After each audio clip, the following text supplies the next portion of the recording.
बंगाल में खूनी साजिश का पर्दाफाश। चंद्रनाथ रथ हत्याकांड के पीछे कौन? अब मैदान में उतरे IPS Ajaypal Sharma bulldozer style action की आहट।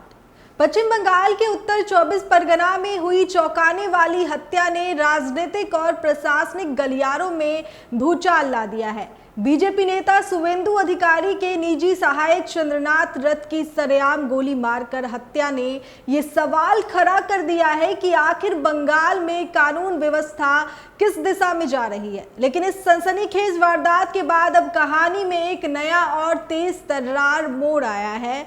एंट्री हुई है अजयपाल शर्मा की, जिन्हें इस केस की कमान सौंपे जाने की चर्चा तेज हो गई है। ये सिर्फ एक हत्या नहीं बल्कि एक मैसेज था, डर का, दबदबे का और सत्ता के टकराव का। लेकिन अब इस मैसेज का जवाब मिलने वाला है उसी अंदाज में जिसे देश बुलडोजर जस्टिस के नाम से पहचानता है, एक मॉडल जिसे योगी आदित्यनाथ ने उत्तर प्रदेश में स्थापित किया। चंद्रनाथ रथ की हत्या कोई अचानक हुई वारदात नहीं लगती। शुरुआती जांच में ये साफ हो चुका है कि हमलावरों ने पूरी प्लानिंग के साथ इस मर्डर को अंजाम दिया। घटना के समय लोकेशन और टारगेट तीनों का चयन बेहद सटीक था। सूत्रों के मुताबिक रथ पर कई राउंड फायरिंग की गई, जिससे साफ है कि हमलावर सिर्फ डराना नहीं बल्कि सीधे खत्म करना चाहते थे। ये घटना नॉर्थ 24 परगना के उस इलाके में हुई जो पहले भी राजनीतिक हिंसा का गवाह रहा है। ऐसे में सवाल उठता है, क्या ये सिर्फ एक हत्या है या फिर इसके पीछे कोई बड़ा राजनीतिक खेल छुपा है?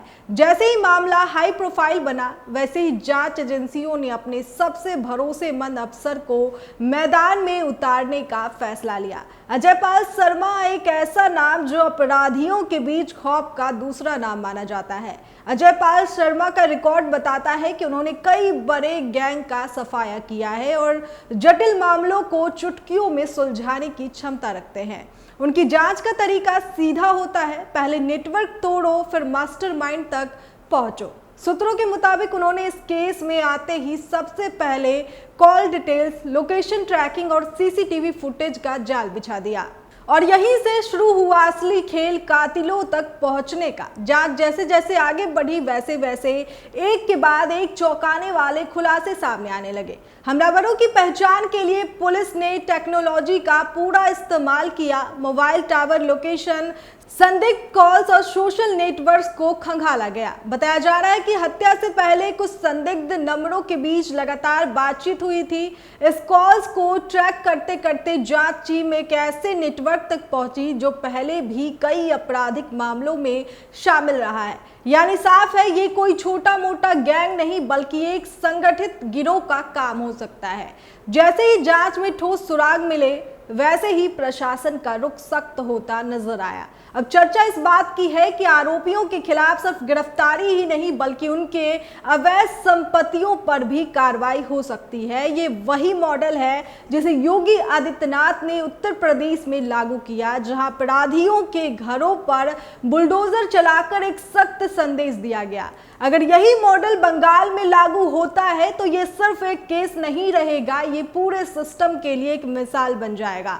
शुवेंदु अधिकारी के करीबी होने के कारण ये मामला सिर्फ क्राइम नहीं बल्कि राजनीतिक रंग भी ले चुका है। बीजेपी ने इस हत्या को कानून व्यवस्था की विफलता बताया है, जबकि दूसरी ओर राज्य सरकार पर सवाल उठ रहे हैं। इस केस का असर आने वाले दिनों में बंगाल की राजनीति पर भी पड़ सकता है, क्योंकि अगर आरोपियों को जल्द पकड़ लिया जाता है और उन पर सख्त कार्रवाई होती है तो ये एक बड़ा मैसेज होगा। अब अपराध बर्दाश्त नहीं होगा। अब सबसे बड़ा सवाल यही है, आगे क्या आरोपी जल्द गिरफ्तार होंगे? क्या उनके नेटवर्क का पूरी तरह से सफाया होगा? और सबसे अहम, क्या इस केस में भी बुलडोजर एक्शन देखने को मिलेगा? अजयपाल शर्मा की एंट्री के बाद जिस तेजी से जांच आगे बढ़ी है, उससे साफ संकेत मिल रहे हैं कि ये केस ज्यादा दिनों तक अनसुलझा नहीं रहेगा। चंद्रनाथ रथ हत्याकांड ने बंगाल में एक बार फिर कानून व्यवस्था पर सवाल खड़े कर दिए हैं, लेकिन इस बार कहानी अलग दिख रही है, क्योंकि मैदान में हैं ऐसे अफसर जिसका रिकॉर्ड खुद एक वार्निंग है।